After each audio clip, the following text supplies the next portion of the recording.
All right, everybody, what's going on? This is Marvin Sports and Life, episode 91. I'm coming with y'all with the resurrection episode. I'm gonna call this the resurrection episode with the Dr. Josh Myers, a Orangeburg native, a OW alum, a Bruin, a running back.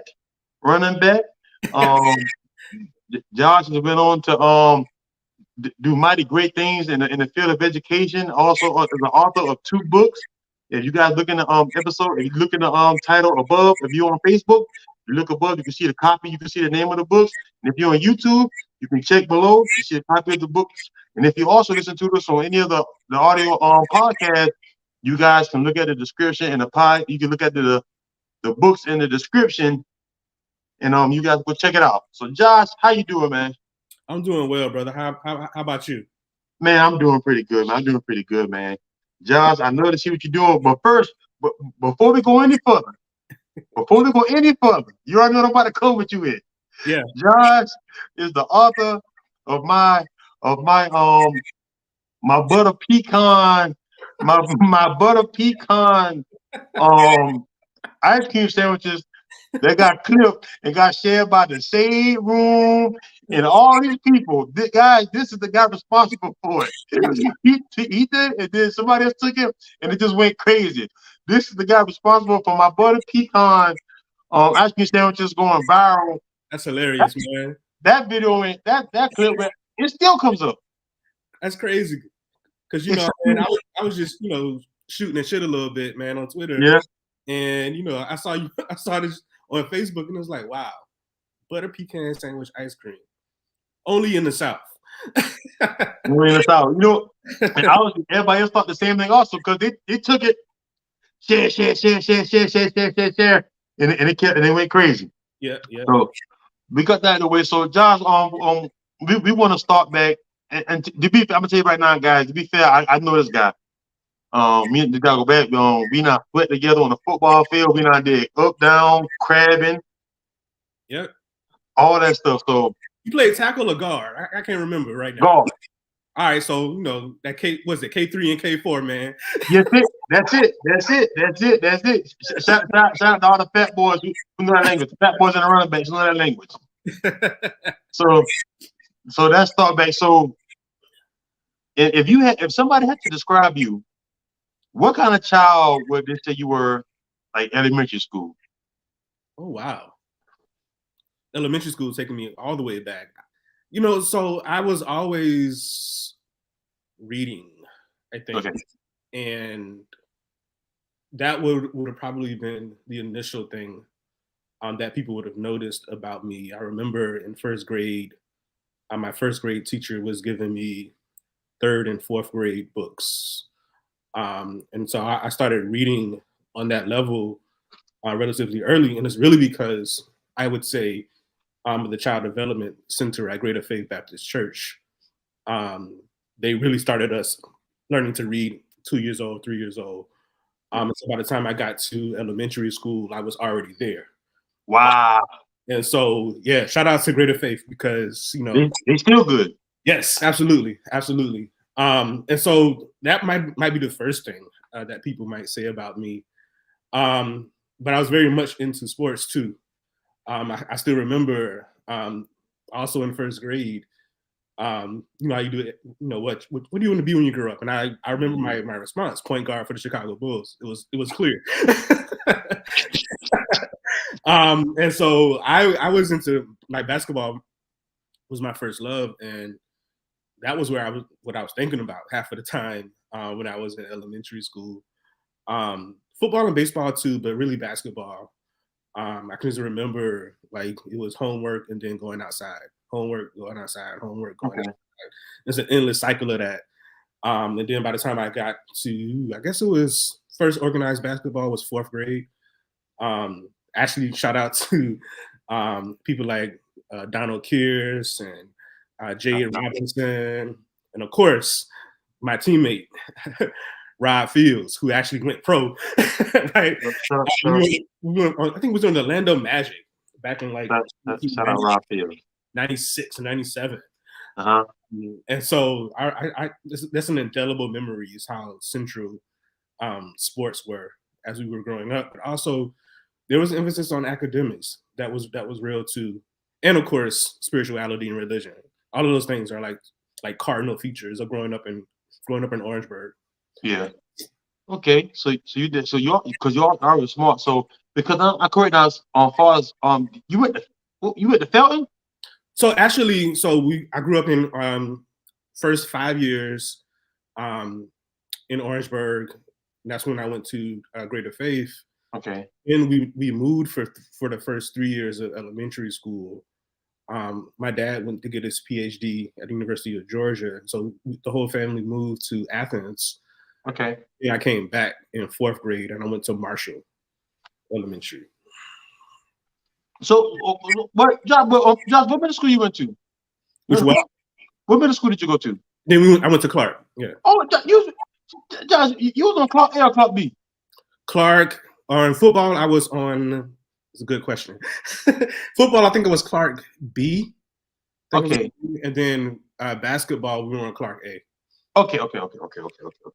Because one thing I tell somebody about this, even with, so that means you probably because Clark, so I'm pretty sure you're using the magnet program at Clark.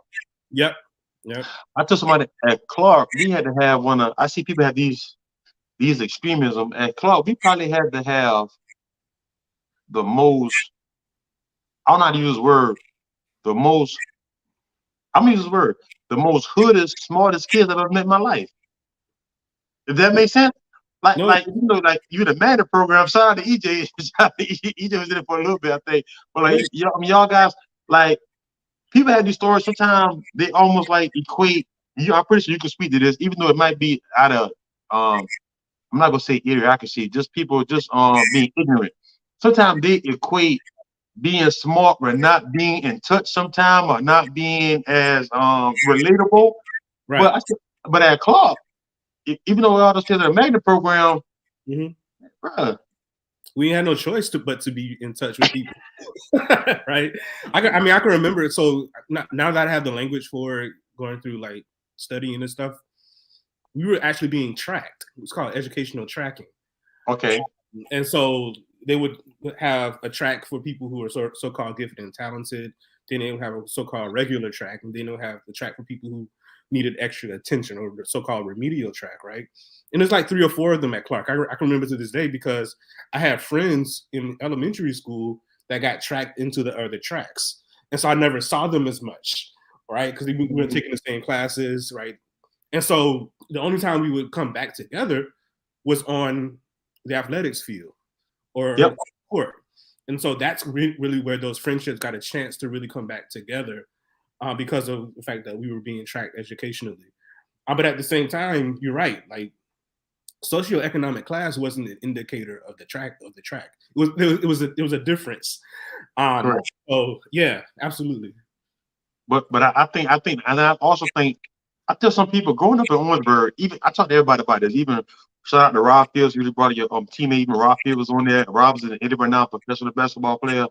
I was talking to even Davey, who's on his shout out. There's a whole bunch of OW love, who's on the Survivor show, and everybody has the same story. I don't care where they're going. I don't care if they go to Japan. They said growing up in Orangeburg has just prepared them to be so adaptive to so many other places that they would never thought. Just growing up in this little small town would make you be able to adapt and move so fluently in these larger markets. It's true. But also Orangeburg is a microcosm of so many other places in the world at the same time, right? Especially when you talk about Black folk, right? Most Black folk, over time and space are rural peoples, right? And so the notion that we would be able to relate to Black people or just people in a sense, wherever we are is rooted in the fact that a lot of what our identity is kind of grounded in is something that Black folk share. It's like a commitment to brotherhood, sisterhood, kinship, community. Everywhere we go, we treat people as if that's our cousin, right? I mean, it's that relatability, and in order to kind of make it in Orangeburg, you gotta have that. You gotta have that sense. You better. It will eat you up. Yeah. You better. It's definitely going to eat you up. So Yeah. so that is right. So you did go to middle school with us. So you go to middle school at this time. So you playing ball. Even in middle school. Has it dawned on you, like, I know you in the magnet program, but is it dawned on you, like, in middle school, because of course in elementary school you want to be the starting point guard for the Chicago Bulls. So Right. so when you get to middle school, and I guess you're taking education more seriously. I say serial, my gosh. So does what you wanted to be, did you start because at this time you're not Dr. Josh Mars yet. Are you kind of figuring like what you might want to be, or you're still not sure yet? Nah, brother, it got worse in middle school. Meaning, we thought we were going to the NBA, like straight up, right? And so I grew up in Bonneville. So we had all the ballers. We had Reggie Coleman, James Ross, like the older heads. And then, what we would do every day, especially during the summer, is that we would play basketball until we couldn't play basketball anymore.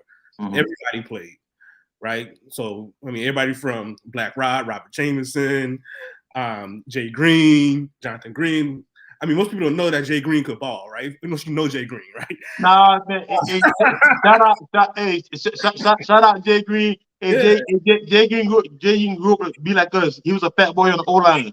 Yes, shout sir. out Jay Green. But Jay Green you get free too, brother. And so, I mean, this is like part of, like, Chris Frederick, Roddy Wilkes, my brother Chris Myers, like Chris Curry, my next door neighbor. I mean, every house that had a boy, we balled. Yeah. Right? And so by the time I'm in 7th grade, it's looking like, all right, I made AAU, right? The AAU team. Okay. James Ross, of course, is on varsity with OW, and we're playing together, right? And, the thinking was, all I got to do is get better every year, right? By 8th grade, 9th grade, I'll be on JV. 10th grade, I'll be on varsity. Yeah. And then it's like, all right, we're going to the NBA. Like, that was going first of D1, going D1, and then going to the NBA. And so it never really started becoming less of a dream until I realized I wasn't about to grow to be 6'4", even though, my nickname was Rabbit because I could jump. My first dunk was in 8th grade, right?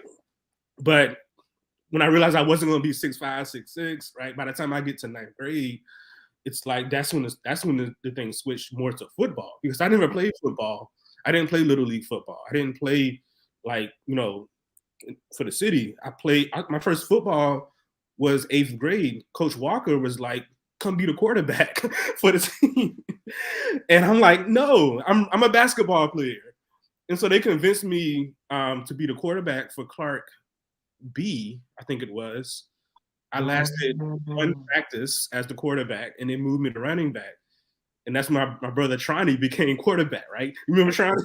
And shout out to Tronny, because Tronny had Clark B rocking. Yeah. And so that's how that whole thing happened. And then Coach Walker is like, of course, the coach for OWB team was like, all right, you're going to keep playing, right? And so then I met Coach Brown, and that's like, all right, who is not inspired by the work that Coach Brown was doing with, I mean, it was hard, but it was also like, yeah, let's go. Let's go. And so I never played basketball past 9th grade. It was football from then on. That's crazy, yeah, because I'm not going to be using a football team to get this. Shout out, I was talking about Coach Brown today, actually. Shout out to Coach Brown because I really think, I'm going to watch what I say, we kind of got cheated our junior and senior year, because I think that Coach Brown should have still been there. And I think you're right. Yeah, and I believe if Coach Brown would have still been there, because I've seen Coach Brown got some guys in the college. I don't know how, but anyway. Yeah. But I believe that if Coach Brown would have still been there, a lot of our life trajectories would have been different. Or even if he would have got still in greatness, the path would have been maybe a little bit more defined. I'll say that. And the team was on the upswing. I mean, look at how well we did our junior year, when BJ was starting quarterback, and we put Stump as the wing. Put Stump at that wing T. Had Stump at that outside, that running back. You know how that wing T is. I still think that's the most stupid officers. But I'm also imagining that also working in Coach Brown's offense with Hugh Mays and Stump. Yeah. It would have been me and Thaddeus at running back probably. Yeah. I mean, it's hindsight, of course. I mean, it's 2020, but I think we would have been just as successful that year with Coach Brown in Coach Brown's. And he did. Shout out all the fellas. Shout out all the fat guys. Big B, Big Sam, Ralph. Because I shout out to BJ. I saw BJ at I saw BJ at homecoming, and it's amazing how like we can actually like right now, like we ain't seen each other in years. I'm talking years since I hit you on Facebook, and those moments when we're talking, we automatically go back to those days outside in the grass, putting in work, everybody cussing, sweating, mad in the locker room, and that's a kinship. I tell people, even when it comes to the sport, I say, even if you don't make it to the next level, there's a kinship that comes with those kind of activities that you take on forever. Absolutely. And relationships. Absolutely. I was at BJ's house maybe 2 years ago, year and a half ago, and we just picked right back up talking about the same stories. It was me, Rico, and Ralph Wright. Rico Johnson and Ralph Wright. And just pick up like we left off in the locker room. That's it. I'm telling you, man, those stories you cannot beat. Yeah. Okay, so shout out to Bruins. Who's the best team around here? I don't care what nobody say. Don't argue with me. Argue with your mamas and daddies. But okay, so all right. So be in high school, you playing football. Mm-hmm. At what point did you? I'm pretty sure you was always in your academics. So at what point you start to realize I want to go to? And what made you pick Howard? Or yeah. So it goes back to 10th grade, right? Coach Howard gets unceremoniously fired.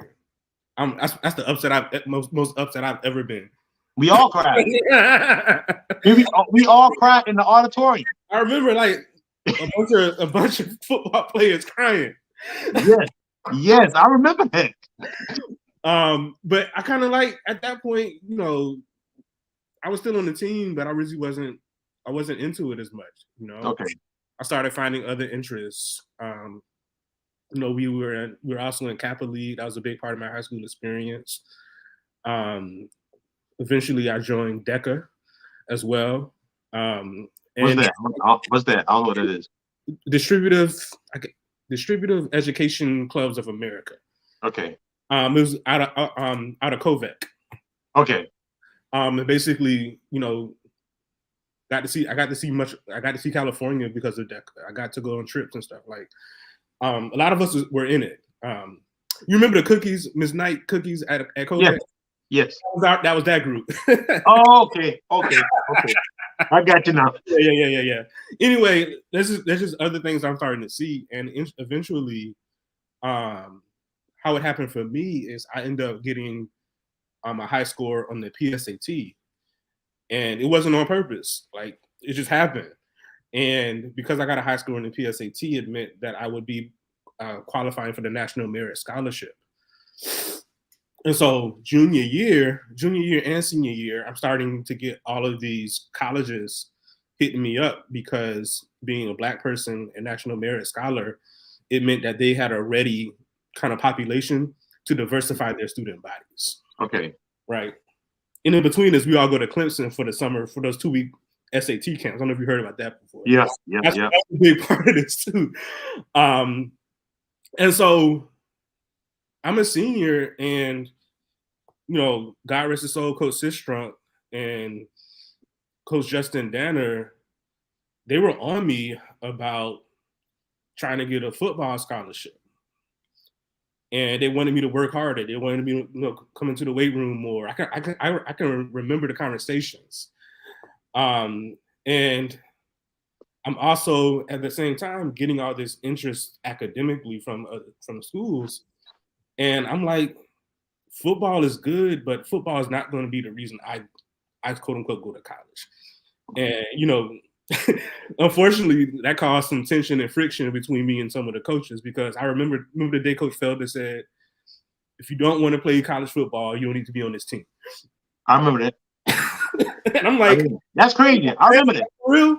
And so I can just tell you, like, by the time before the season was up, senior year, I got offers from Iowa State, full ride, University of Florida, full ride, University of Tennessee, full ride.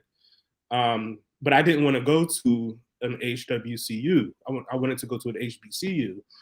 Oh. And Howard was all late. I mean, it was like into like November.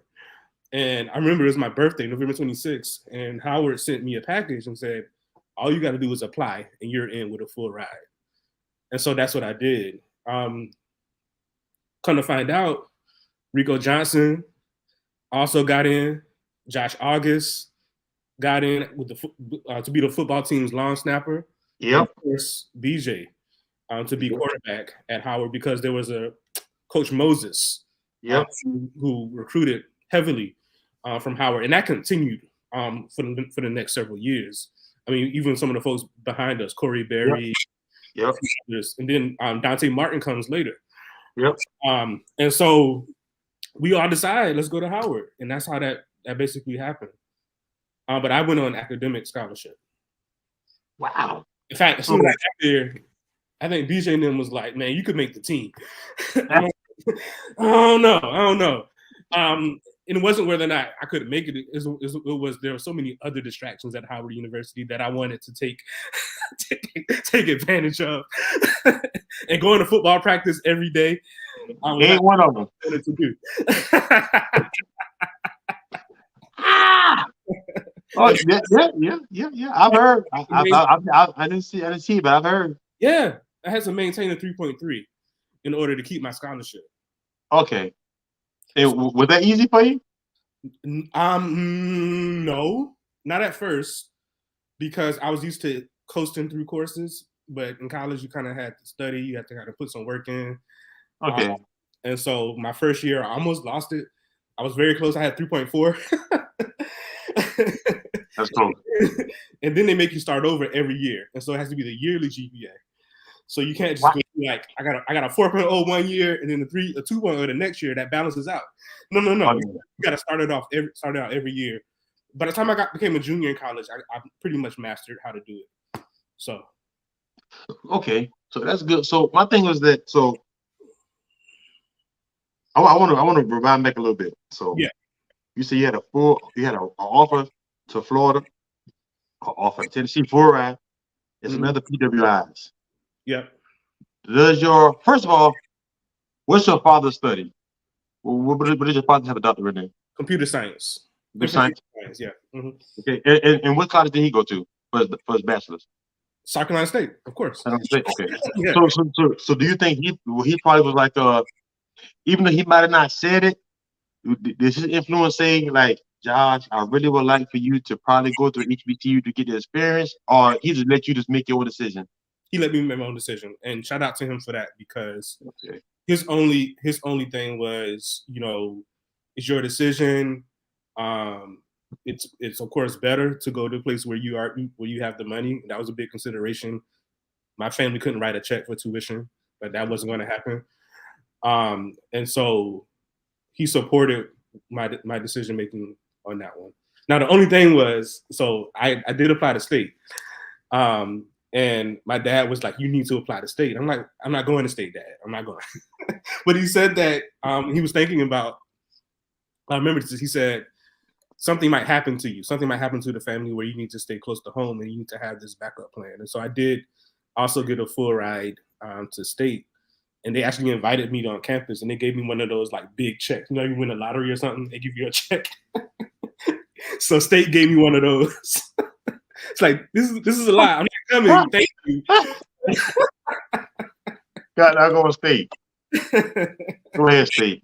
Okay, so that's great. Okay, so that's good. Your father, and shout out to you for actually being in touch. So when you go to state, so nice. When you go to Howard, yeah, do you know that you're going for African American studies, or you don't know yet? Absolutely not. In fact, me, BJ, Rico, and Josh August were in School of Business. Actually, Josh August might have been in architecture at first. Okay. I know the three of us were in School of Business. We're thinking, like, where are we going to go to get money? Where are we going to get paid?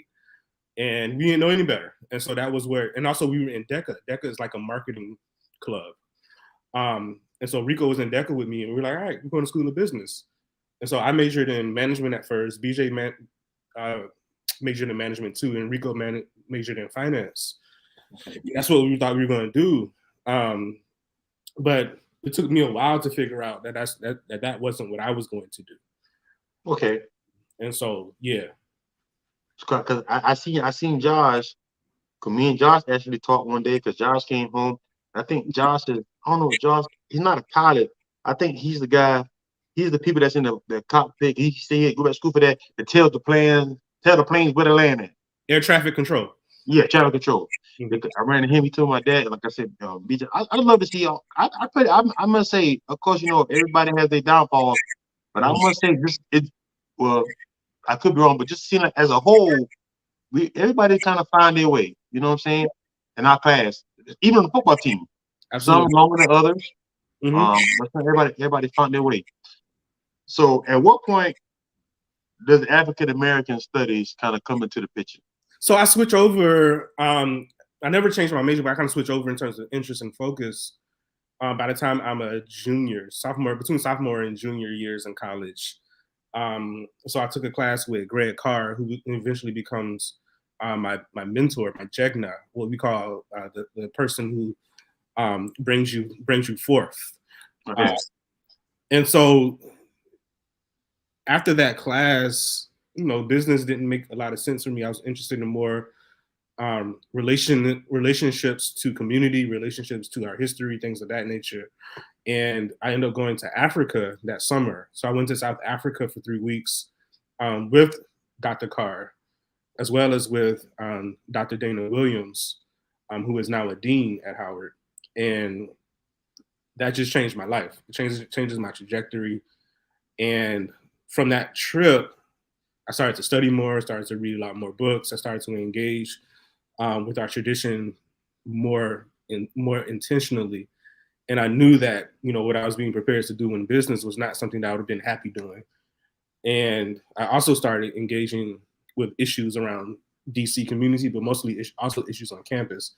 And so I became a social activist at the same time. And as a consequence of all of that, I was sort of prepared to enter into graduate school in African American studies. Wow. So your bachelor's is in business? Yep, it's in finance. In finance? Yeah. Okay. And look at that. See, Josh, you got one of them stories. You're supposed to be somewhere on Wall Street. You're like, nope, I'm coming. I'm teaching my people about our people. Yeah, I lasted maybe 5 or 6 weeks in a wealth management firm in Tysons Corner, Virginia. And it wasn't bad. It was Black owned. He was doing the best that he could. The manager of that fund. But it's still, it was something that I wouldn't have been happy doing it. And so that's the most important part. And so I decided to change my trajectory. Okay. Let me tell you what I love. So you're going to so I almost called it like I told somebody, but I said, at least you was in college, and sometimes I guess your brain wakes up. I told somebody one of the most awakening weekends of my life. And I think my brain wasn't ready for it. I watched Roots and Malcolm X in one weekend. Oh my God. I was going. I thought my stepdad had to talk to me because my brain was not prepared for that kind of. That's a lot. I still say to anybody, you should watch Roots. You should watch Malcolm X. And it's very, it's very life changing actually. Absolutely. Okay. So you switch. So you had this awakening, and you go to South Africa. Mm-hmm. So even with that experience, because see, we go up in Orangeburg, so we are used to seeing us. It's common to see us. So how does it feel? Like when you go to South Africa, what is that feeling? I know it changed your life, but what is that feeling being in South Africa? So I tell people all the time that it was an experience that helped me understand us better. Because being away, being so many miles away, and seeing the deep similarities between Black life in South Africa, Black life in South Carolina, Black life in the United States of America, but also that not just the circumstances, but the cultural connections and thread. It allowed me to really understand what was happening back home much better. And I tell folks this because one of the things that I want to encourage people to do is when you go abroad, immerse yourself in the communities. Don't just stay around the tourist spots and the hotels and go to the communities, because what you will find is that there is so much more that connects us. And it was out of that connection that I was able to understand this intellectually too, right? And so most people who start off in these kinds of journeys that I'm describing will say, well, I read the autobiography of Malcolm X, or I read Souls of Black Folk. I didn't read that first. What I read first was I Write What I Like by Steve Biko, a South African writer. Wow. I read, A Long Walk to Freedom by Nelson Mandela, a South African. And what that did for me was it sort of allowed me to see myself through the lens of the South African experience, right? And better understand the Black American experience as a consequence. Because guess who Steve Biko was in part inspired by? Stokely Carmichael, Malcolm X, right? And so how does that work? How does that happen? They're figuring out what is shared across these national boundaries, but also what about white supremacy and what about racism allows us to see the connections across time and space. And again, these political struggles are transnational. They're happening across these national boundaries. But the other thing that's like bigger than these boundaries is our cultural connections. And so the foods that we eat, the kind of ways that we gather, our spiritual traditions. I saw all of that in South Africa, and it was so familiar. In fact, one night we went to see these young kids from what we would call the hood, right? And guess what they were doing? Guess what? They were stepping. Like, I remember stepping. I know what stepping is. They just didn't call it stepping, right? And so it was the same rhythm, it was the same dance, but those types of things that just happened over and over and over. I was there for 3 weeks, and it's happening over and over and over and over again. And then, of course, at Howard, we have people from all around the Black world too. We have students from Africa, students from the Caribbean, students from pretty much all 50 states. Like, you can meet Black people from Kansas and Colorado and Idaho at Howard. It's really fascinating. That's crazy, but that's good too, because I think probably Howard. I would say probably Howard and Morehouse. And nobody from Claflin, don't jump down my neck. Claflin is a great university, but I think worldwide, I think Howard and Morehouse are probably the two most recognizable namesake HBCUs. Just namesake. Well, I would say yes, but also we got to add Spelman, Tuskegee. We got to add now on North Carolina A&T. I mean, FAMU. Like, I think this is a really exciting time for HBCUs in the sense that people are now putting the name out there in ways that didn't happen. Because when you and I were growing up, the only time, and we lived in Orangeburg, but the only time we got national recognition was maybe if ESPN decided to show the Heritage Bowl one year, or right. But now it's ubiquitous. You can turn on the TV now and see an HBCU game. And so the challenge, of course, people that work at HBCUs like me, is what we do with that. What we do with this recognition, what we do with this intention. Because I argue, and this is what some of the things I wrote about in my first book, We Are Worth Fighting For, is that we should be doing things a lot differently than we are right now. And I think with that attention and recognition, it might give us the opportunity to make that claim or to make that statement. Because one thing about you that I like is, well, watch what I say. You are very vocal, even at your place of employment. I'm like, whoa. Yeah. Yes, I am. And the reason I am is because I believe our students are the most important resource in our communities. And everybody is a student, right? And that's what I love about Howard. Howard has to be relatable to the community, because just like me, right? I come from Orangeburg, South Carolina, and I end up at Howard. I'm bringing the whole bird with me when I come, right? Yep. The idea. And even the people that physically can't come, I'm bringing their ideas, I'm bringing their, culture, I'm bringing all of that. And so what that means in terms of the critique that you often see me kind of advancing is that Howard should have space for everybody else to do that too. And so when Howard says, well, you got to check that at the door, or you can't bring in all that. You can't do the Roy on the yard, right? You can't do that. Shout out to Roy. But there's what we call like respectability politics, right? Yeah. You have to change who you are in order to fit in. I'm like, no, everybody should be able to be themselves, but there's not just that. There's power in us being ourselves. There is, I think, that's progressive in the sense that it allows the full range of our humanity to be in the space too. And so my biggest critique of Howard and other HBCUs is the elitism that sort of suffuses these particular spaces that say, well, only a certain kind of Black person should have access to this, right? Or we should try and take all the Blackness out of you and put a different kind of Blackness in you so that you can be quote unquote successful. Me, I think our community is much more complex and complicated than that. But also, how does that free anybody if I have to change who I am in order to be successful? Correct, man. I love that. I love that. So my thing is, and I'm also going to go back.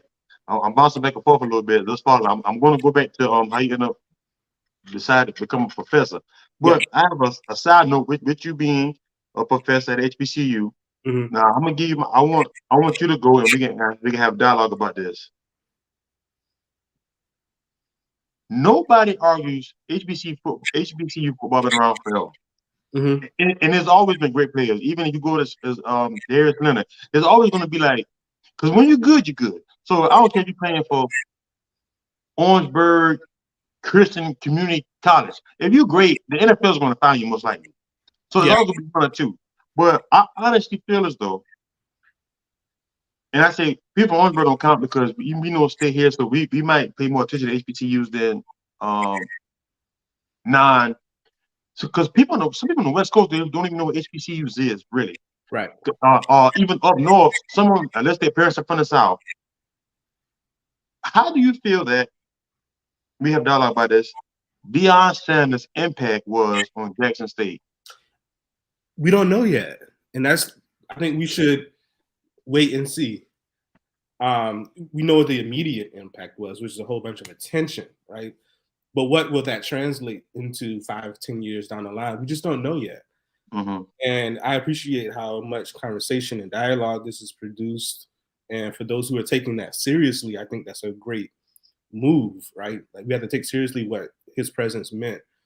But we really can't say in terms of what the impact would be until probably 5-7 years down the line. But I do think that there's a special place in my heart for Southern public HBCUs because my parents, of course, went to South Carolina State, and so much of those institutions like FAMU, North Carolina A&T, Tennessee State, Jackson State, Southern, Grambling State, Alabama A&M, Alabama State, so on and so forth. They do a great job of bringing in what I would call the least of these, right? People who have been discarded or saying they can't have a college education over the arc of their entire existence, right? Correct. I mean, these are institutions that are educating people who are walking out of slavery. And we have to understand what that means. Right? In America, you're not supposed to do that, right? Most people who are in college at that time, at the turn of the 19th century, are already members of the elite. So HBCUs, they're taking people who were literally a generation removed from slavery, 2 generations removed from slavery, and they're saying, we're going to give you the same kind of education. Correct. So to the extent that we forget that's the purpose, which is possible when you center athletics too much, then it becomes a problem for me, right? And so I think one of the things that the Jackson State saga shows us is how under-resourced we all are in terms of HBCUs. This is the contradictions that Deion exposed is a question of resources. And that's because those Southern state legislatures are starving us, right? Those Republican-dominated state legislatures, they don't want to see people like Travis Hunter educated. Period. At our schools, they don't mind coming to. He can go to Georgia now.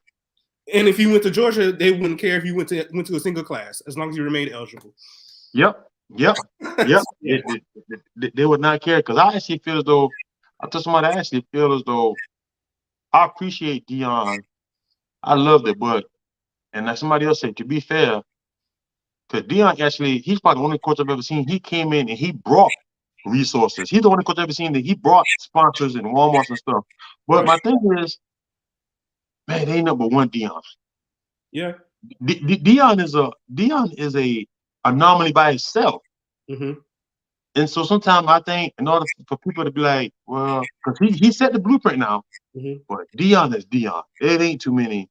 Which is why I think you have to fight it at the political level. You can't just hoping for a celebrity hire to come save us. Like, we have to figure out how to make education a significant part of what these state legislatures fund, and do it on our own terms. Because when you look at, what happened historically, right? South Carolina State is a great example. It's because Thomas Miller was a politician, right? During the Reconstruction era period, right? And they are forcing, and Claflin too, right? Claflin was a state supporting institution at one point. So they are forcing, these legislatures to center education. One thing that I tell, students all the time, or remind students all the time, especially ones from the South, is that our ancestors valued education so much that we are the ones that mandated public schools in the South. Black people. There was no real public school system before the Civil War in the South. And so we walk out of slavery, we gain political office, and one of the first things that we do is we have to construct a public school system. And so what is it about the power of education that our ancestors knew that we sometimes forget, unfortunately? I think we just get very select. I was reading because somebody judged me because they said you the most readingest chain wearing boy I know, because I love the I said don't judge me now. Don't judge me, because I was reading the book on Booker T. Washington. Okay. His biography. Yeah. It tripped me out because the only thing I already know about Booker T. Washington before is just him and W.E. Du Bois and all of the different right. It's like well, today we would call it trade school versus just strictly education, is book education. But I told somebody after reading that book, this man made me take out all the excuses. This man was born a slave in West Virginia, and to think that 20 years later he has founded an institution. Right. Right. He was literally born a slave. Yes. He was born a slave, and then 20 years later, 20-some years, he went to, I think he said he went to Howard. He went to Hampton. He worked to pay for tuition. Yeah. He worked at the college. I'm like, wait a minute. This man could not read or write, but also I think he's right here to it. His tuition. Yep. He was a janitor. And did not complain and did it. But it's my thing with that. Also, do you feel as though, because even back then, even look at some of the lawyers, even like in the 70s and 80s, like I was 70s, 80s, like I say 60s, when they made it so easy cause you can even like a lot of these wealthy guys, like billionaires, I realized they went straight from like the army, just went straight to college without no test. Do you think sometimes that colleges, I'm not gonna say, sometimes there's too many barriers to entry? Absolutely. There are more now. Like, I would not want to be a high school senior right now. It's highly competitive. I think North Carolina A&T just dropped their numbers because decision day was like Friday, I think. And they announced, I have to confirm this, but I think 40,000 people applied to North Carolina A&T this year. 3,000 got in. God, go. And so yeah, it's super, super competitive. And we have to figure out because what competition is about now, less about the quality education and more about the clout that you can get from having a degree from a specific place. Right? And so colleges are actually actively selling this, which is why part of what I said earlier, we have to change how we frame education and why we are developing educational institutions. And so in that sense, one of the things that I wholeheartedly agree with is colleges not requiring SATs, for instance, right? Colleges having slots for people from what we would call socioeconomically disadvantaged communities, right? Making sure that we do the job of equaling the playing field, because we know that despite the fact that we created public education, we don't control it anymore, and there's a vast inequality in the educational system. We from Orangeburg, we know that well, right?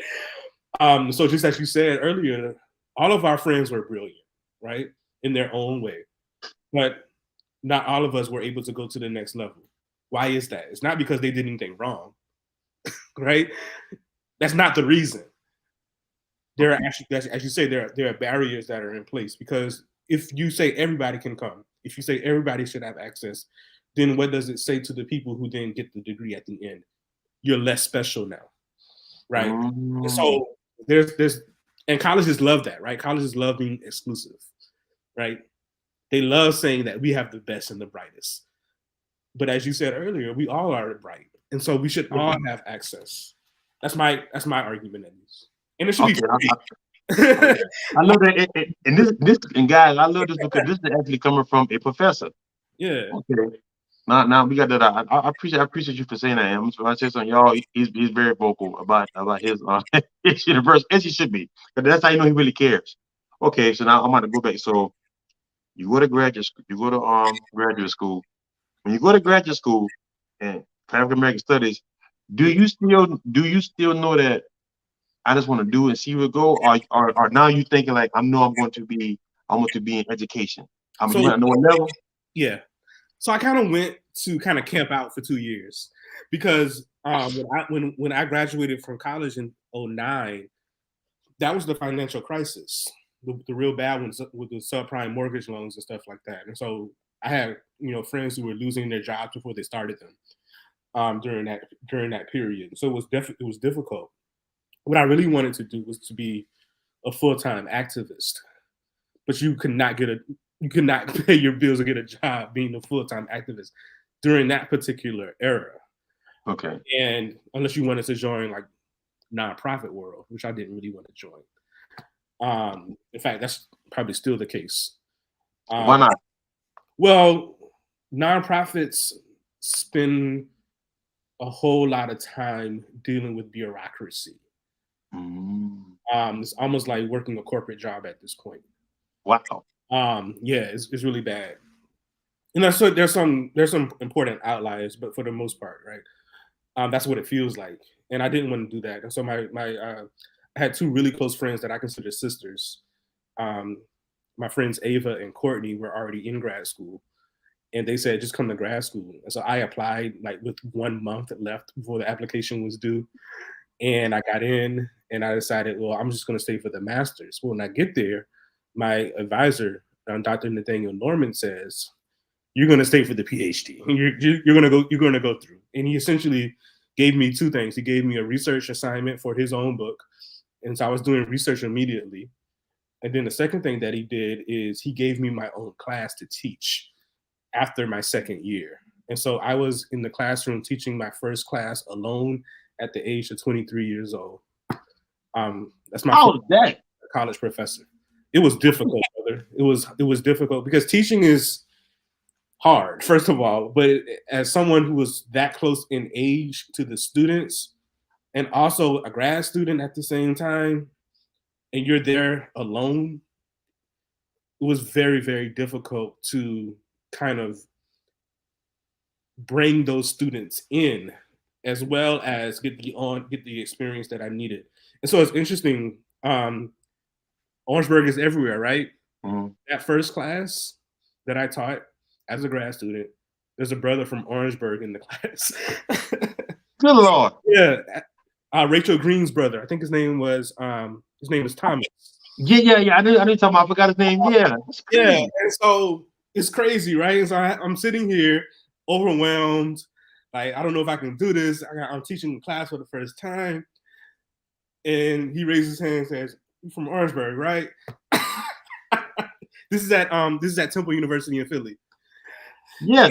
And so yeah, that's what happened. And so that first class, it was difficult, but by the time I got to the next semester, I started getting into the swing of things. And what's interesting about this is that 12 years later, what I realized is that every semester is going to be a unique challenge, because students change a lot. And, you know, about to age everybody, but my freshmen this year, they were born in like 2004, 2005.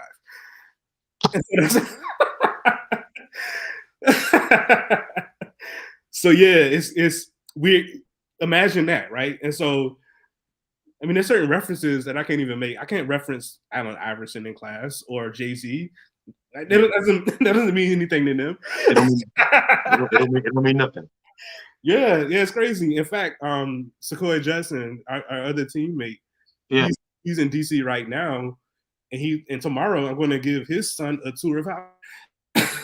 Wow, that's crazy. Yeah, we up there, man. Like, so it's like that's how much students and their experiences differ and change over time.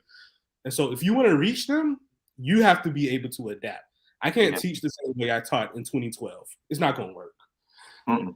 It's not. And these kids are so much different. So it's crazy, Josh. Because really, I guess that's how God works. You didn't choose to be a teacher. Your professor, he chose for you to be a teacher. Essentially. Yeah. So they saw things in me that I didn't see, and also my two sisters, right? They saw things in me that I didn't see for myself. Because all I was doing up until that point was maybe doing a little writing, right? Okay. I hadn't done any teaching. I hadn't done any research. Just a little editorializing and writing, right? And so I got my research legs under me at the same time that I got my teaching legs under me. And then 2 years later, I'm getting a PhD. 2 years later, you get a PhD doctor. Okay, so now also I want to talk about this right here too. Shout out to QA. Shout out my partner QI. So him and his lovely wife on the picture. That's crazy picture to have on the thing though. But so speaking of writing, yeah. So I'm looking at you. I'm looking. So what happens with you probably doing these research papers? So what happens when you be like, you know what? I think I want to write me a book. What's that for? Yeah. Your first book. Yes. Well, there's several things that are happening. Okay. And so in order to get a PhD, you have to write a dissertation. Okay. And I wrote a dissertation first, and that was like the first long thing that I ever wrote.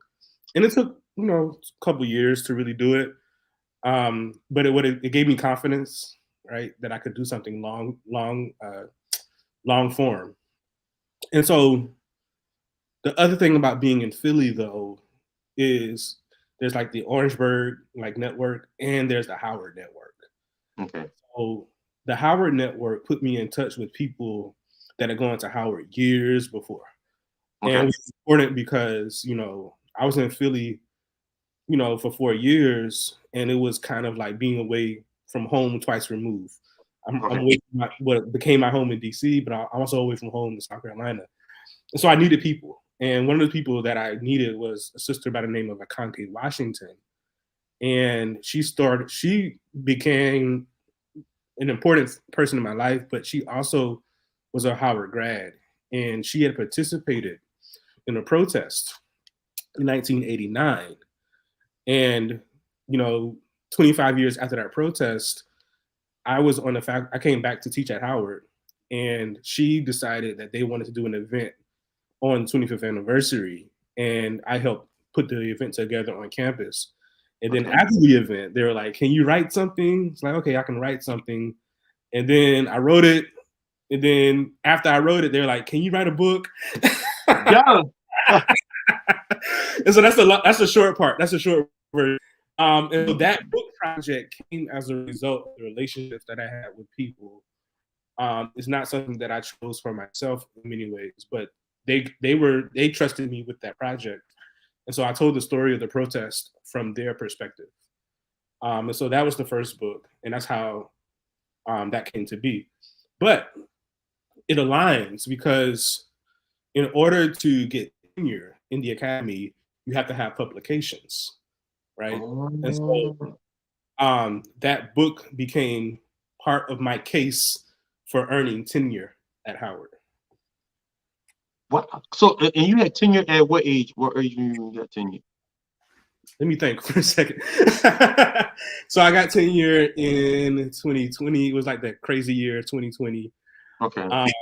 So that means I was 35, 34, 35, somewhere in there. Is that common to get tenure? Because to me, this viewing you through Facebook, it seems like once you hit your stride, it's like bam, teacher, bam, book, bam, doctorate, bam, tenure. So like, is that common, or are you pretty much like one of the younger people that get tenured at Howard? I'm probably not the youngest ever. Okay. But it's certainly not. I'm not the average age.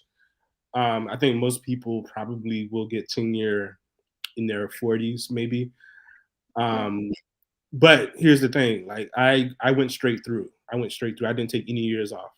So I finished undergrad, went straight to grad school, got my PhD, and then came straight back to the workforce. And so most people will work for 6 years on probationary status. They get tenure. And so by the time I did all of that, I was still relatively young. But I know of people who've gotten tenure in their 20s before. So it's not like, okay. Yeah. So even with that, my question with that is, so you write the book, you do your thing, you're doing your thing. So I'm gonna tell you something. God loves you, because like you ain't got to think. God just pushes you in the direction you're supposed to go. Like you, I don't know. I got you. Don't worry about it. Yeah. Be like, hey, I need you to write a story. Since you disagreed on that, go ahead and this is what you go ahead and do a book. So yeah. You publish a book, and so what goes along with writing a second book?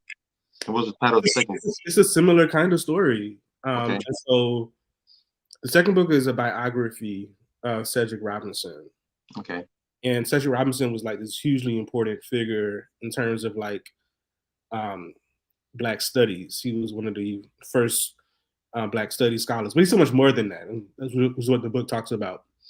But he was important for me because you described it as an awakening earlier. When that was happening, he was one of the writers that I would eventually gravitate towards. Okay. And so I only ended up meeting him once. He was out in California, and so he rarely, as an elder, made it to the East Coast. And so I saw that he was coming to New York in like 2014, and I kind of like dropped everything to go meet him because I don't know if that was ever going to be. And it ended up being the only time that I met him, and he passed away 2 years later.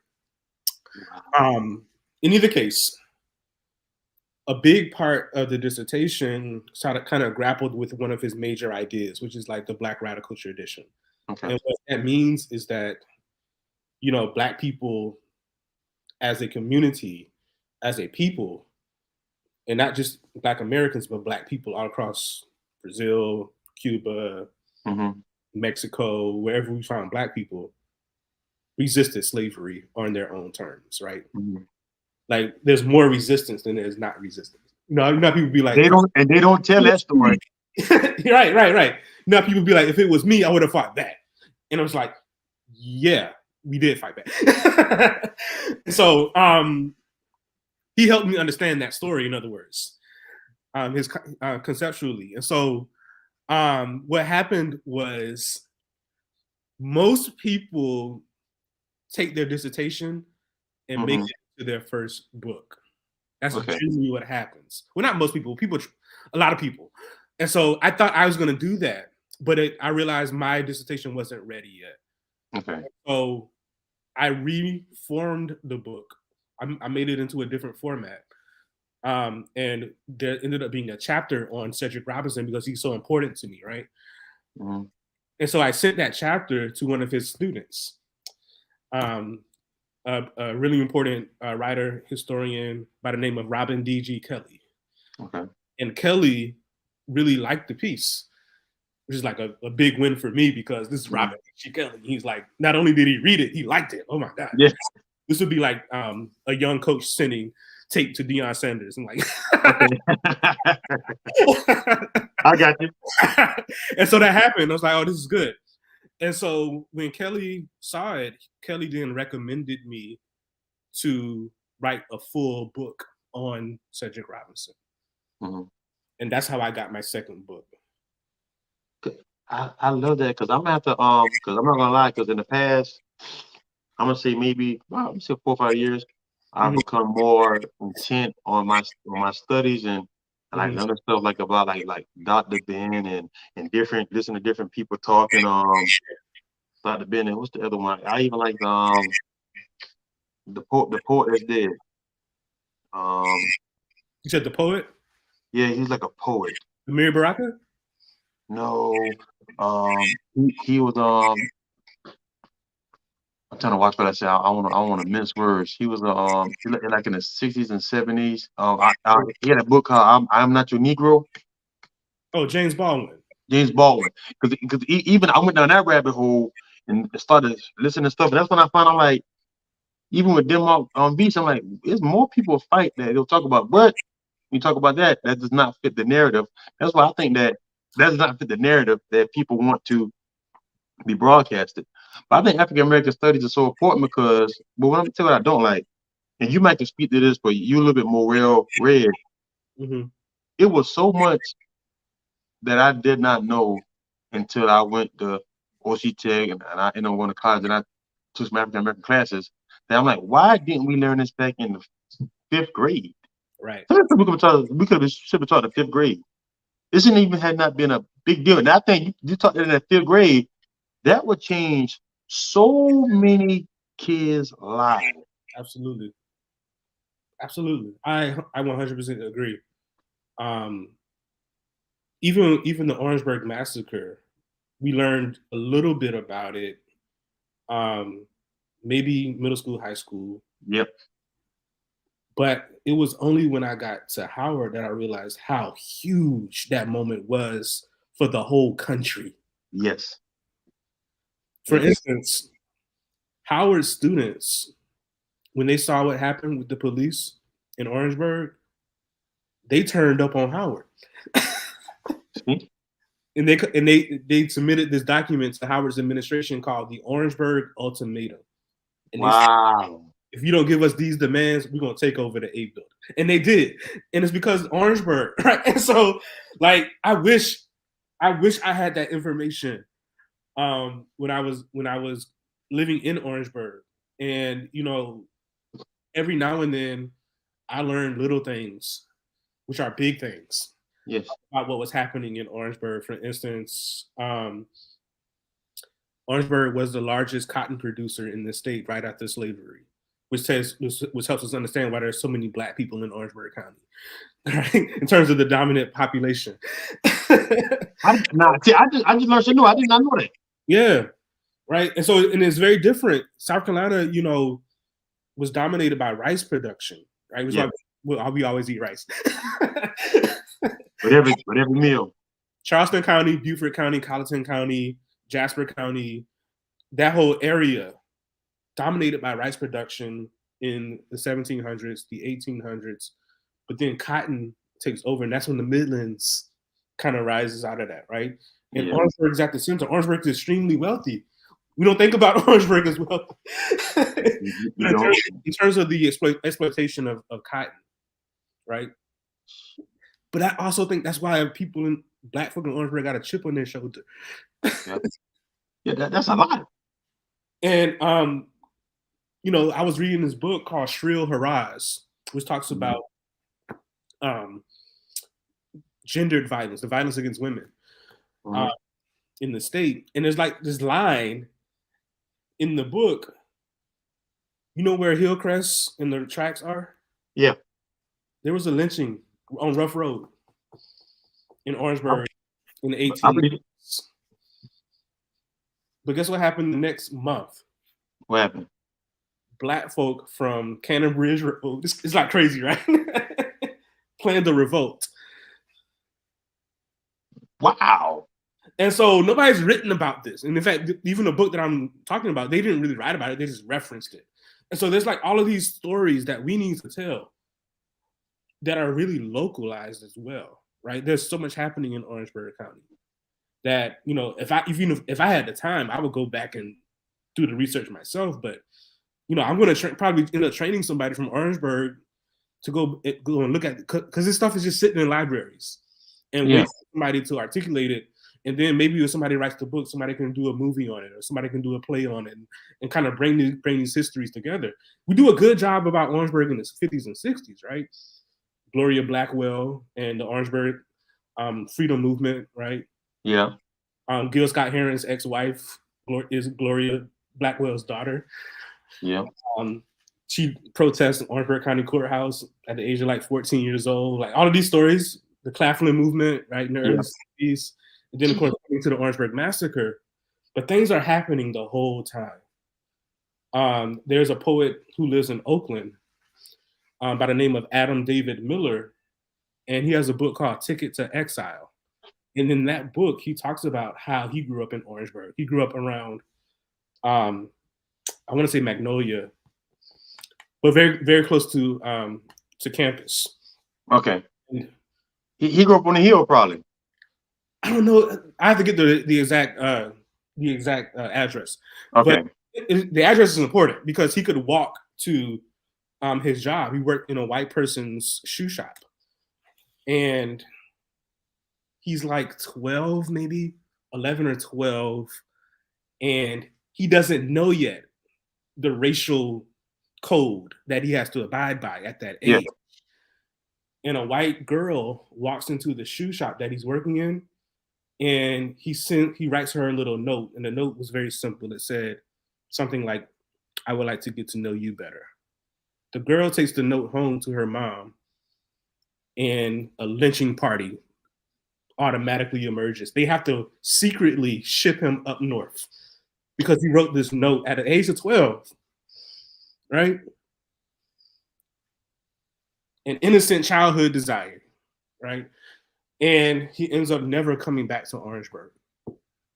That could have been Emmett Till. It could have, right? It's the same exact thing, right? And you know, he ends up becoming this renowned poet, Adam David Miller, the poet. But this is his story of how he became that. He had to be kicked out of Orangeburg to be great, or ran out to be great. Jesus, man. So that are awaiting us. That's crazy. And I'm gonna tell you what else I think that is so funny is even like an underlying story. Even with the Orangeburg massacre, the fact that Strom Thurmond, illegitimate daughter, was there. He had Secret Service go pick her up from state, and that's a big story. Everybody like that didn't even happen. He like, even though they didn't talk about it, it's almost like in the week I saw her interview because I guess she promised him. She like, no, I caught him, Daddy, and he was there the whole entire time. It was not a secret. My mama was there. He took care of us. But even think about how crazy this is, even when it comes to the race. Strom Thurmond was in our history books for being a racist bigot, and he was still alive in office when we were still in school. He was in the books. He sure was. Being a racist bigot and still was in office. He could barely even speak, but they still would have let him. He's still in office. Now that's crazy. Absolutely. And in fact, I remember growing up seeing him on TV. It was like, this is benign figure. He's harmless old guy. Then I realized he's the architect of Jim Crow. But I realized that once I got to college, and people would say, "Oh, you're from Strom Thurmond," right? And in fact, the other thing I have to say this because in the first book, the reason that they protested is because Strom Thurmond's protege got selected to go to Howard's board of trustees. Lee Atwater, who is also from South Carolina, from Aiken. But he's the architect of the racist campaigns of George H.W. Bush in the 1980s. South Carolina. he got elected to the, I'm gonna tell you, while we on this, and you can speak to it as freely as you want to, or not as freely as you want to. Mm-hmm. I had a conversation with somebody else about State University, because I know one day my podcast is going to be all over the world, and I want to come back and find this clip. But I'm just going to speak very generally. If you look at these, I look at these boards like if you look at like a board like South Carolina board, right? The South Carolina board. Sometimes University of South Carolina, it'll be like Oprah Winfrey, Tyler Perry. I think her name is Donna Moore. I think she might be a billionaire. Or this multi-million dollars. And you see all these names, and it'd be like really wealthy people. This is the time I look at schools are always having money issues. I look at these names, and it's not these people be very, like I said, they could do okay in their own route, doing okay in their own field, whatever that field is, but they're not necessarily extremely successful. So my thing is, and I think you speak and I speak this to one too. I think that's how a lot of money get missing. I think we have people that are not used to seeing $1 million, because to be honest with you, the board of trustees has access to their school money. And sometimes school money seems to often goes missing, or funds seem to disappear, or funds are not. I don't know, it's just not working right. So you think sometimes like we need to have people. It'll be better if you have more people like. They might be turning it down too, but like more people who really know about finances. Well, boards are complex things, and usually they don't necessarily have a direct hand in the governance of the university. However, they have a direct influence. Okay. Right. In other words, they don't got access to the bank account, but they do have access to people who make decisions about where the money goes. Right. For instance, the board, they would say they have fiduciary responsibility for the financial health of the university. And at the same time, the board can also say, well, I work for PepsiCo, so therefore South Carolina State, you're going to have Pepsi products on campus. Okay. That's where that comes in, right? It's not fair. Fair. It's like it's corruption, but it's corruption light because it's not technically illegal. That's fair. But those are the type of things that happens. But I think what also is happening is that when you see financial mismanagement, which of course is not, unique to just HBCUs. I think, you go to the Ivies, they're doing the same thing in terms of mismanaging these funds. A lot of it is. But their money different, Josh. I read something. Yeah, the money is different, but there are also people stealing money there too. That's my point. Right? It's vastly different. Yeah. But the notion that what I'm trying to address is the notion that HBCUs are uniquely corrupt, and it's like no higher education is corrupt. Right. Okay. I think that because my mind is blown. Yeah. I was listening to Malcolm Gladwell podcast. He did a podcast on endowments. Right. Yeah. It blew my mind to hear the numbers. Yeah, slavery. Like, yeah. And he said it was a billionaire. I forgot what small town he was in. Like a town like I'm gonna just say Cleveland. I don't think it was Cleveland. He said he could have gave. And he said he told his millionaire friend, he said, y'all stupid. Why are y'all giving Ohio State $20 million? He said he was driving by his small community college. Went to the not the director, who's over the school? President. Went to the president and said, how much would it cost to start an engineering program, and I want to get my name in the building. Right. The president gave him a number. Yeah. And he said, okay. And he figured out, he said, I really help. He said, I'll have more of an impact. My $30 million have more of an impact here, direct impact, versus me giving $30 million, which is going to go straight to an endowment just so they can keep investing and making money. Right. They might put some out there, and that's all it is. And this is the model that's leading to a lot of universities turning towards private financial sector and neglecting the idea that it should be the government that's funding us. Right. And so everybody's not going, and this is the whole controversy with Howard, because Howard is being seen as getting all of the money when it should be other HBCUs getting the money. And that's because these billionaires, these donors, they don't understand the name Jackson State University and how that name is huge in Jackson. They don't. You understand, Thurgood Marshall went to Howard, let's give the money to them. Right. Yeah. And so Fuck daddy. Be reliant. When I'm saying we shouldn't be relying on any of it, right? Correct. We should be relying, or we should be pushing the federal government, because so what happens is, before like 1980 or so, the vast majority of the funding for our institutions came from the federal government. Okay. And that changes, and it hurts the HBCUs first, because that's where, even though it was still unequal, but that's you could rely on that money coming in. Yeah. And that's really what happens. And now you have more inequality because of that. And so the solution isn't to beg, Jeff Bezos' ex-wife for money. That's not the solution, which is what we're doing. The solution is giving away. She gave some the Claflin. I don't know about state, but she definitely gets in the Claflin, because Claflin is starting to build their resume of like being that next HBCU like namesake. Another thing, you being an HBCU grad, not HBCU professor. Now, I want you to speak to this. Do you feel as though, and I think that, and the school might could do more with this, that the student body, even alumni, does not give back? You have to understand that Black giving is related to Black people's experiences in this country. Right? In other words, look at Black people's economic health. And that's the reason that the giving doesn't necessarily correspond to giving in other institutions. And so you can't expect people whose medium income is what it is to then also have an outsized, right?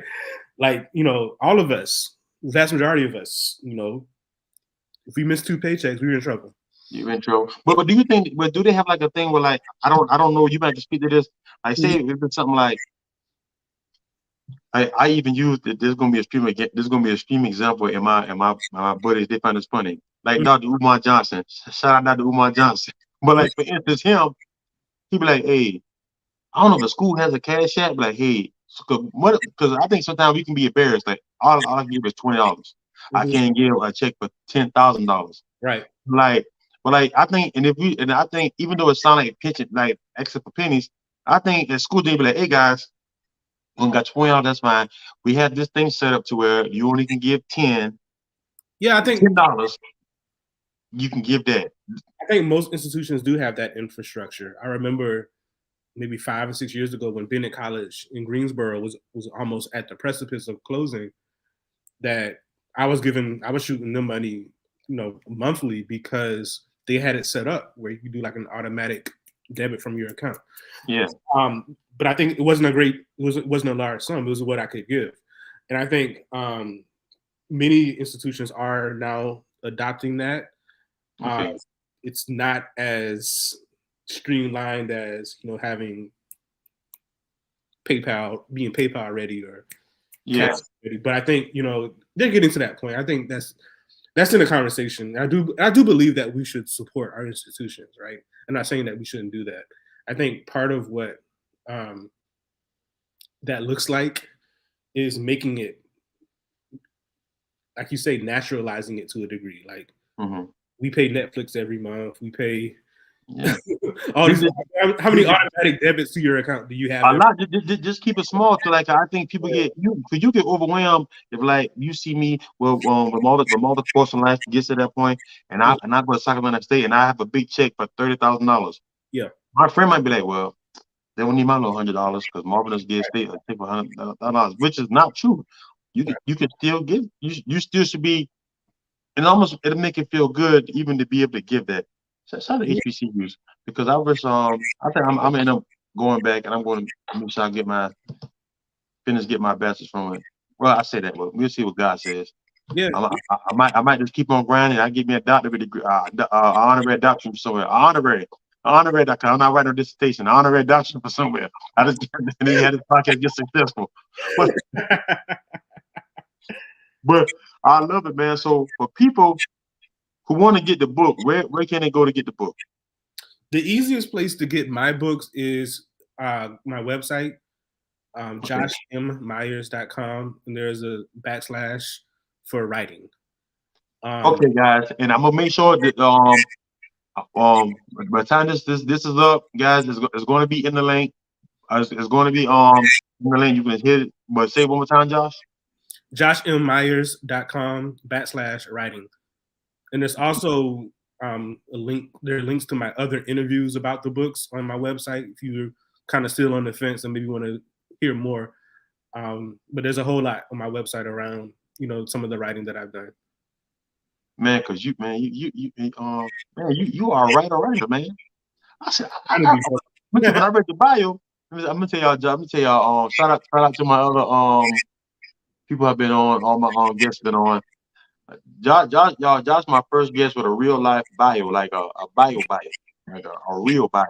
So they make you one when you become a writer. So yeah. Oh yeah. But I like it though because when I see it, it just makes me smile, and it really made me smile. I'm like, man, you know what? I just love to see these books and like I love to see how people. Well, we all be an intellectual, and we like I said, we all black people. I hate when we get put in a group. We all are different. We're not a monolith. We all different things and educated to this and that. Because just because somebody, and like we talked about somebody earlier this podcast, we talking about Jay Green. Shout out Jay Green, brother. Hope you do your time, get free, free Jay Green. But like and guess what? He still is a good guy. He just something happened. We just leave it at that.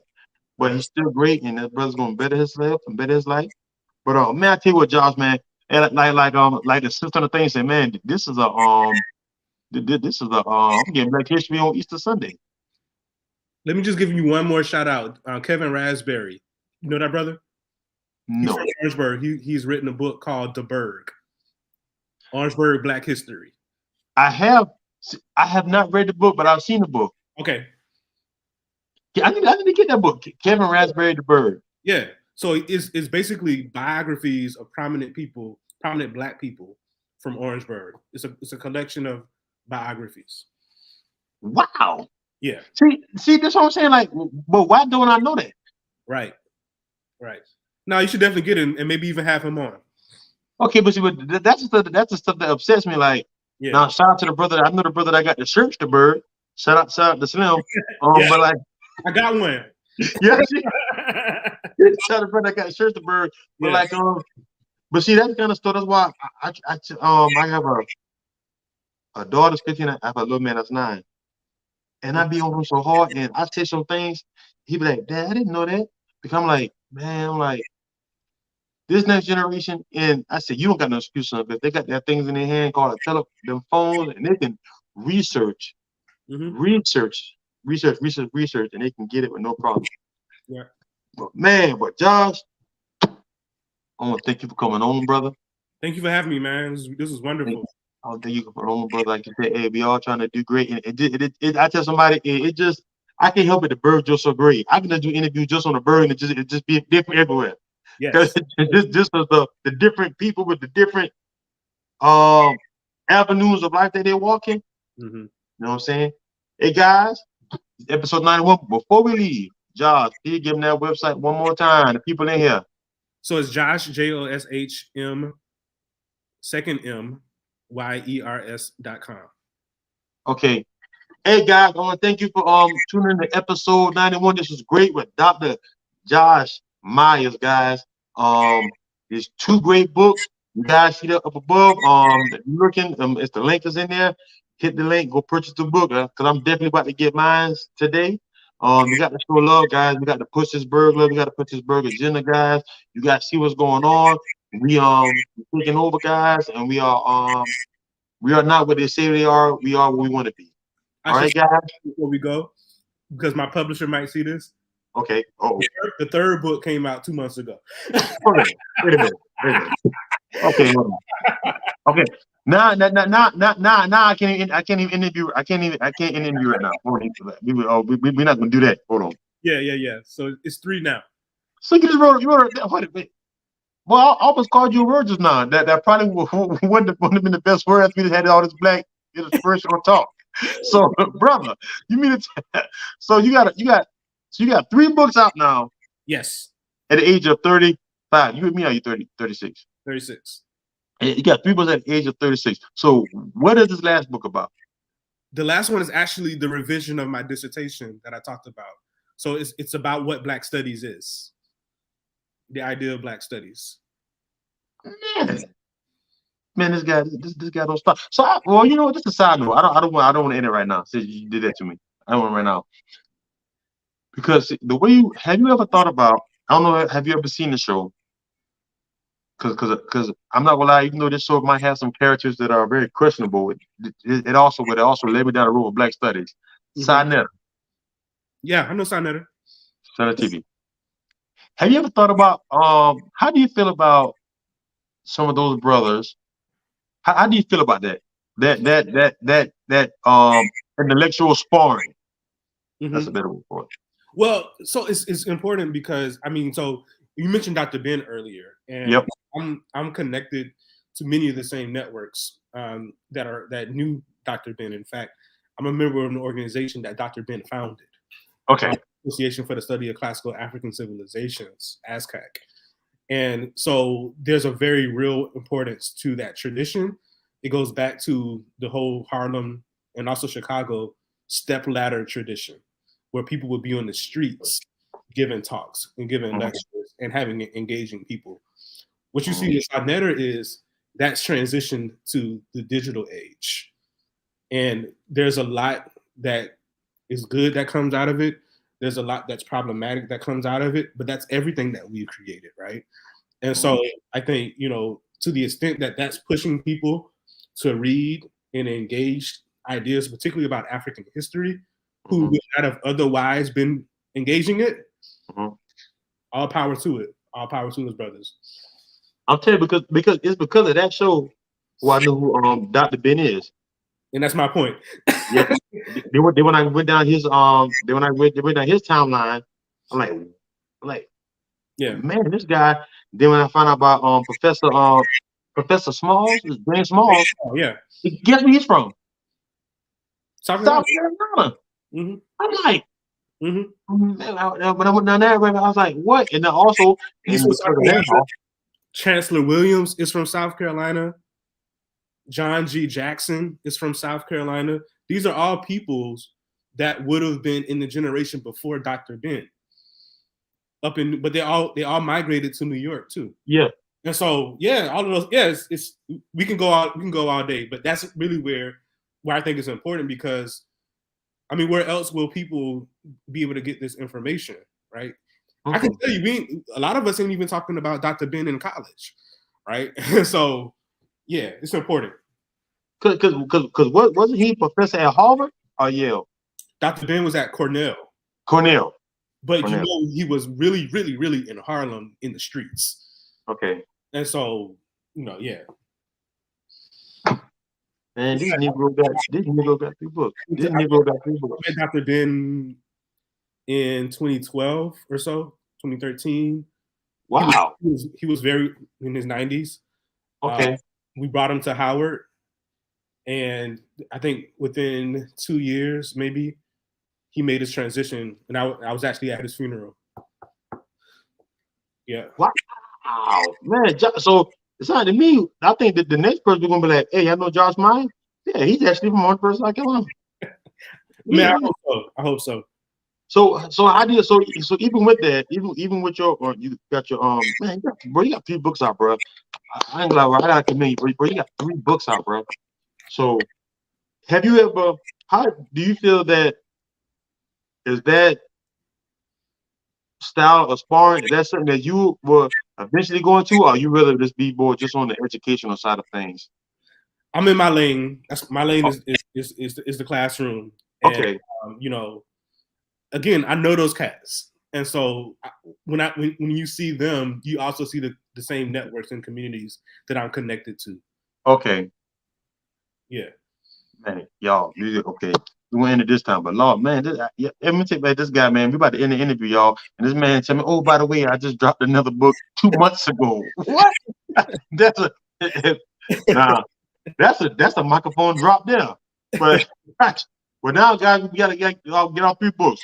But Josh, man, I really I appreciate. to give a talk in Orangeburg. So I gave a talk at my church at Greater Faith in 2021. But I'm gonna come to Claflin Estate and give a talk. I didn't know that. Hey, I tell you what, bro, when you come to Cleveland State, please let me know, and please let me know so I can definitely share, and we can have people come. Because when you came to Greater Faith, I wasn't, I didn't know, Right. because I love seeing like because the closest I can get to those kind of like, because like I said, Malcolm Gladwell is my favorite author, so like if he's doing something, but him, I probably got to travel because he's not. Every now and then he might come to Charleston. I'll go hear him speak because I love his books, but because it's a different. It opens up your mind, and it's a different audience, and it's a different language. That when you get around just intellectual talking, it kind of it makes your brain. There's a shift in the brain. Yeah. Really a shift in the brain. So we definitely gonna check you out, man. Definitely when you come. I definitely know because people are becoming more awakening. I'll say that. I think now, if you'd have had the same conversation 15 years ago, I don't think it would be as well received. Word. And I got some really important friends that are working at Claflin. Maybe you can connect Robert Green, Catherine Adams, Andre E. Now they live in Columbia, probably. Okay. They're in the African-American Studies department over at Claflin, and they're doing some really important work over there too. Okay, well, that's what definitely connect me because I'm sharing my audience. My audience is very diverse. Yeah, but definitely, I would love the connections, and we definitely can build. We definitely can build from that because I love that kind of talk. I cut them off. I be catching them off guard. They be sleeping. I'm like, hey, how you know that? Don't worry about that. Don't worry about that, brother. But again, Josh, I want to appreciate you for coming on, man. Episode 91, guys. Hit that like, hit that share. Like I say, go support. Hit the link up top for the books. Go support, show love. We'll buy a t-shirt, so let's buy a book. Hello, guys. We'll buy a t-shirt, so let's buy a book. And I know y'all felt that. Just like that, Josh, don't hang up. Just like that, guys. We out episode 91.